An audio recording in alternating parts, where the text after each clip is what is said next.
In this lecture, we will discuss vendors and the GDPR.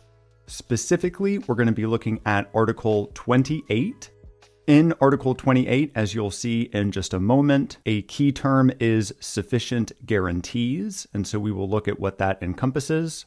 And we will conclude by looking at some specific clauses within Article 28.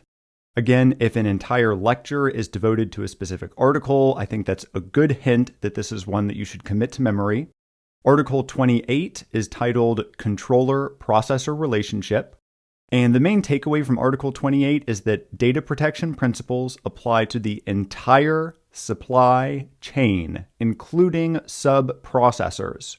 A common theme throughout our discussion here on vendors is that it is the primary data collecting organization that is responsible for their vendors and the vendors' actions.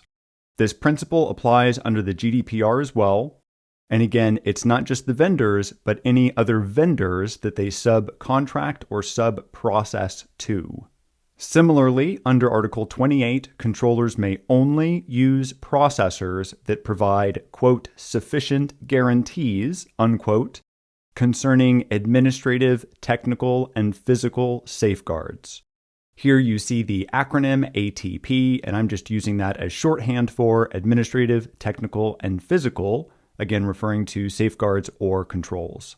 So what exactly does sufficient guarantees mean? Well, it means contracts, for example. Vendors must also provide evidence of competence, for example, that they can carry out the services they claim to be able to carry out.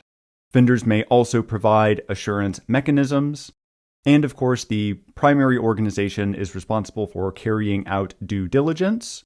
And this due diligence can be carried out via a third-party assessment or certification. And so, for example, perhaps the vendor has recently undergone a third-party assessment or audit, and they can provide that documentation to assist with the due diligence. 3 Article 28 clauses that may be of interest to you are 28.3H, which concerns auditing, 28.3F, which concerns the controller's responsibility to assist the processor during a breach, and Article 28.10, which states that the processor can only work on the instruction of the controller. Do I think you'll be tested on these specific clauses? I don't know. It's in the curriculum. It's possible. Will there be 10 questions testing you on these specific clauses? No. Might there be 1? It's possible. In this lecture, we have gone over Article 28 of the GDPR. This article concerns the controller-processor relationship. The main takeaway is that data protection principles apply to the entire supply chain, which includes data processors and sub-processors.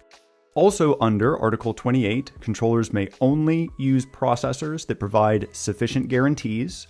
Sufficient guarantees include contracts, evidence of competence, assurance mechanisms, and due diligence via third-party assessment or certification.